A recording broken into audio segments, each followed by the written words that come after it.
बिस्मिल्लाहिर्रहमानिर्रहीम। लाखों करोड़ों दुरूदो सलाम मोहम्मद मुस्तफ़ा सल्लल्लाहु अलैहि वसल्लम और आले मोहम्मद पर। मैं हूं उमर दराज गोंदल। कल से ऐवान सदर को लेके क्या कुछ नहीं हो रहा। अब एक तो मैं सबसे पहले इमरान खान से मुतल्लिक आपको एक खबर देना चाहता हूं कि इनका ख्याल है कि इमरान खान जेल चले जाएंगे, कमजोर हो जाएंगे और क्या हो जाएगा। लेकिन लग ये रहा है कि इमरान खान तो कोई बड़े दंगल की, बड़े मैच की तैयारी कर रहे हैं। आपको याद होगा कि खान साहब जो है वो जेल के अंदर हैं, बताया गया जी उनको वहां पे देसी जो मुर्गा है वो खाते हैं, वो गोश्त खाते हैं, इस किस्म की बातें। अब इमरान खान के जेल में जो उनका अकाउंट है वहां पे 79,000 रुपए जमा करवा दिए गए हैं। चूंकि वो उन्होंने कहा कि जिस दिन वो देसी गोश्त खाना चाहते हैं उन्हें उस दिन ही दिया जाए। तो लगता है खान साहब आने से पहले भरपूर तैयारी करके आना चाहते हैं। उनको अंदाजा है कि मैच क्या पड़ने वाला है। लेकिन कल से कहा जा रहा था कि ये सदर पाकिस्तान, उबूरी सदर का लफ्ज इस्तेमाल किया जा रहा था कि उबूरी सदर जो है वो कुछ नहीं कर सकता। लेकिन मैं आपको बताना चाहता हूं जो ग्रीन सिग्नल असल में है, जिससे आपको अंदाजा होगा। चूंकि आप जानते हैं कि कौमी असेंबली तहलील होने की वजह से कबल अज़ वक्त तहलील की गई है, तो इलेक्शन 90 रोज के अंदर होना है। और उसमें से भी अब सूरत हाल यह है कि 33-34 दिन गुजर चुके हैं और अब पीछे रह गए 56 या 57 दिन। अब इलेक्शन शेड्यूल के लिए आपको कम अज कम उसको पूरा करने के लिए 54 दिन चाहिए होते हैं। तो जो इन्होंने 1 महीना इजाफी लिया असेंबली तहलील करके, क्योंकि अगर असेंबली अपने वक्त के ऊपर तहलील होती तो 60 रोज में इलेक्शन होते, चूंकि कबल अज़ वक्त तहलील कर दी गई तो 90 रोज में इलेक्शन होंगे। तो सदर ने वो महीना इंतजार किया कि चलिए 1 महीना तो इजाफी है, तो 56 और 57 दिन में से 54 दिन सदर को चाहिए जो अभी बाकी हैं। तो सदर साहब के पास अभी भी 2 या 3 रोज बाकी हैं जिसमें सदर साहब अपनी तारीख का ऐलान कर सकते हैं। जिसका मतलब यह है कि अब वो अगली जो सूरत हाल है, अगले जो आप यूं समझ लीजिए जो अगले जो 56 दिन है, उन 56 दिनों में से भी 2 दिन जो है अगर सदर तारीख ना दें तो कोई मसला नहीं है। लेकिन हां, एक बात जरूर है कि सदर साहब को 54 दिन पूरे करने हैं। अब जरा अंदाजा लगाइए कि अंसार अब्बासी जैसे लोग बता रहे थे कि 2 हफ्ते पहले सदर इलेक्शन तारीख का ऐलान करने जा रहे थे, बहुत जल्दी में थे, फिर उनकी अहम लोगों से मुलाकात हुई, ये ठहर गए, रुक गए, ये समझाया गया कि अब मुल्क के हालात देखें किस तरफ लेके जा रहे हैं। पाकिस्तान दुनिया का वाहिद मुल्क है जहां पे निगरान हुकूमत के होते हुए मुल्की हालात ठीक होते हैं, लेकिन प्रॉपर गवर्नमेंट के आने से, उस प्रोसेस के शुरू होने से बहरान आ जाता है, मईशत लड़खड़ा जाती है। हालांकि निगरान हुकूमत कैसे मईशत ठीक कर सकती है, निगरान हुकूमत हालात को कैसे ठीक कर सकती है, इस हवाले से इस सवाल का जवाब हमें नहीं मिल पा रहा। मुर्तजा सोलंकी जो निगरान वजीर इत्तलात और साबिक सहाफी हैं, जो आइंदा वजारत के बाद दोबारा से सहाफी बन जाएंगे, उनके मुताबिक आम इंतखाबात का ऐलान इलेक्शन कमीशन करेगा। और उसके बाद कल अनवारुल्लाह काकड़ ने भी कहा जी इलेक्शन की तारीख का ऐलान तो इलेक्शन कमीशन ने करना है और इलेक्शन के हवाले से चहमगोइयां खत्म होनी चाहिए। सवाल सिर्फ ये है कि निगरान हुकूमत का क्या काम है कि इलेक्शन की तारीख का ऐलान कौन करे, कब करे, कैसे करे। आप आए हैं इलेक्शन करवाने के लिए, आप अपना काम करें, इलेक्शन करवाएं और घर जाएं। लेकिन जाहिर है जब आपको वजारत मिली हो, प्रोटोकॉल मिला हो, हटो बचो की कैफियत हो, तो कोई घर नहीं जाना चाहता और जो आपका काम नहीं है आप वो करना चाहते हैं। मिसाल के तौर के ऊपर निगरान वजीर खजाना जो है वो फरमाती है कि निगरान हुकूमत पाकिस्तान को मुआशी हब बनाना चाहती है। बहुत अच्छी बात है, पाकिस्तान को मुआशी हब ही होना चाहिए, लेकिन मोहतरमा ये आपका मैंडेट नहीं है, आप मुंतखब नहीं हैं, आप लोगों के नुमाइंदा नहीं हैं। आप एक वक्ती इंतजाम तो जरूर है, लेकिन कुल वक्ती इंतजाम आप हरगिज भी नहीं है।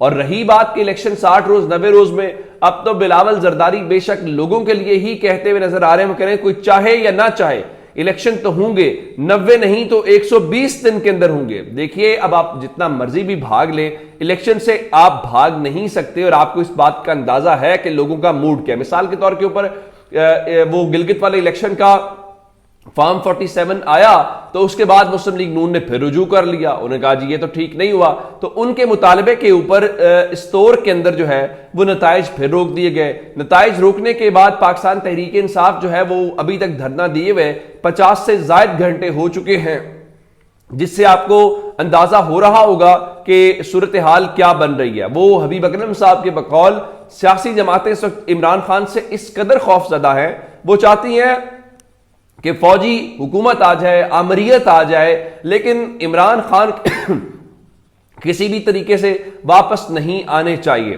اب ان کو یہ غلط فہمی ہے کہ یہ اپنی خواہشات کا اظہار تو کر سکتے ہیں, لیکن جو پبلک کی سچویشن ہے, جو پبلک چاہتی ہے, وہ شاید ان کو اندازہ نہیں ہے. ہاں ایک اور اچھی بات ہے کہ انٹر بینک کے اندر جو ڈالر ہے وہ 300 کے نیچے آ گیا ہے, اور اس وقت 299 روپے اور 75 پیسے کے اوپر وہ کر رہا ہے, 1 روپیہ اور 41 پیسے سستا ہونے کے بعد. تو یہ ایک اچھی خبر ہے. چلیے کوئی جو اچھی خبر ہے وہ بھی آپ سے شیئر کرنا چاہتے ہیں, لیکن میں آپ کو ایک اور جو اہم معاملہ بتانا چاہتا ہوں وہ چودھری پرویز الہی سے متعلق ہے. اور وہ چودھری پرویز الہی سے کیا متعلق ہے, وہ یہ ہے کہ آپ جانتے ہیں کہ کل بھی ان کی درخواست ضمانت کے اوپر کارروائی نہیں ہو سکی تھی, اور کل ریکارڈ پیش نہیں کیا گیا تھا. آج ایک بار پھر چودھری پرویز الہی کی درخواست ضمانت پر جو سماعت ہے وہ بغیر کارروائی آگے بڑھے 15 ستمبر تک ملتوی کر دی گئی ہے, اور وہی جج ابو الاسناد ذوالقرنین صاحب تھے. آج ہوا یہ ہے کہ پرویز الہی کے وکیل پیش نہیں ہوئے, ان کے جونیئر پیش ہوئے, جبکہ پولیس کی جانب سے آج پھر ریکارڈ پیش نہیں کیا گیا, جس سے آپ اندازہ لگا سکتے ہیں کہ کتنی تیزی سے اور کتنے انصاف کے ساتھ جو چیزیں ہیں وہ آگے بڑھتی ہوئی دکھائی دے رہی ہے. ادھر جو علی وزیر ہیں جن کو مختلف مقدمات کے اندر گرفتار کر لیا جاتا ہے, میں نے آپ کو بتایا تھا اس بیچارے کی جان چھوٹتی ہے کہ نہیں چھوٹتی. تو اب جناب ایف آئی اے کا جو سائبر کرائم ونگ ہے اس نے سابق رکن اسمبلی علی وزیر کو گرفتار کر لیا ہے, اور علی وزیر کا 3 روزہ جو جسمانی ریمانڈ ہے وہ بھی اسلام آباد کی سیشن کورٹ نے منظور کر لیا. دیکھیے پاکستان کے اندر جو منتخب نمائندے ہیں, پاکستان کے اندر جو لوگوں کے نمائندے ہیں, ان کی مشکلات وہ کم ہونے کا نام نہیں لیتی. مثال کے طور کے اوپر آج جسٹس بابر ستار جو اسلام آباد ہائی کورٹ کے ہیں, ان کے سامنے آج ایک ایسا معاملہ اٹھایا گیا کہ فون جو ہیں وہ سنے جاتے ہیں یا ان کو جس طرح سے وہ ریکارڈ کیا جاتا ہے. تو ان کا یہ تو کوئی بات نہیں, ہم سب کے فون ریکارڈ ہوتے ہیں. جب ججز بھی یہ بات کریں تو پھر ہم انصاف جو ہے وہ کس سے حاصل کریں. اچھا ایک اور اہم بات جو ہے وہ سائفر والا معاملہ ہے. عمران خان کے اسلام آباد ہائی کورٹ کے اندر اس کے اوپر ایک میچ پڑا ہوا ہمیں دکھائی دے رہا ہے. رائٹ نو عمران خان کی جو سائفر کے خلاف درخواست ہے اس کے اوپر سماعت شروع ہو گئی ہے کہ اس حوالے سے یہ تھا کہ کیا سائفر کیس کی سماعت جو ہے وہ اٹک جیل میں ہوگی یا آفیشل سیکرٹ ایکٹ جو خصوصی عدالت G11 میں ہوگی. پاکستان تحریک انصاف نے ان کے ٹرائل کو اٹک جیل میں منتقل کرنے کے حوالے سے اس کو چیلنج کیا تھا, اور عمران خان جو ہے ان کی اس درخواست کے اوپر اسلام آباد ہائی کورٹ اس وقت سماعت کر رہی ہے, اور شیر افضل مربت اور دیگر جو ہے وہ دلائل دے رہے ہیں. اور اگر ہائی کورٹ نے یہ کہہ دیا کہ آپ کو جیل کی بجائے عدالت میں سماعت کرنی ہے, اور اس کا مطلب یہ ہوگا کہ G11 کی جو عدالت ہے, تو کیا عمران خان کو پھر کل جو ہے وہ اٹک جیل سے نکال کے آپ اس کے بعد اسلام آباد لے کے آئیں گے؟ لیکن اس وقت پورے کا پورا جو زور ہے وہ زور کیا ہے؟ وہ زور یہ ہے کہ عمران خان کو باہر نہیں آنے دینا چاہیے. عمران خان کی ایک بھی جھلک لوگوں کو نظر نہیں آنی چاہیے. لوگوں کو اگر جھلک نظر آ گئی تو لوگوں کا مورال پھر اوپر چلا جائے گا, تحریک انصاف کے کارکن اسی طرح سے ہو جائیں گے. تو کوشش یہی ہے کہ یہ کام نہیں کرنا. ایک خبر آپ کو سپریم کورٹ سے دیتے ہیں کہ 1995 میں بے نظیر کی حکومت گرانے کے سازش کے الزام میں برطرف سابق کرنل آزاد منہاس اور عنایت اللہ کی برطرفی اور سزاؤں کے خلاف اپیل سپریم کورٹ نے خارج کر دی ہے. اور یہ تمام جو فوجی افسران ہیں انہوں نے 2016 کے اندر دائر اپیلیں کی تھی, جو 7 ماہ قبل فیصلہ محفوظ کیا گیا, اب وہ سنا دیا گیا اور ان کی سزائیں برقرار رکھی گئی ہیں. لوگ کہہ رہے ہیں کہ بالکل اس قسم کی ایکٹیویٹیز کے اندر جو لوگ ہیں ان کو واقعتاً سزا جو ہے وہ ملنی چاہیے. اپنا بہت سا خیال رکھیے گا. خدا حافظ.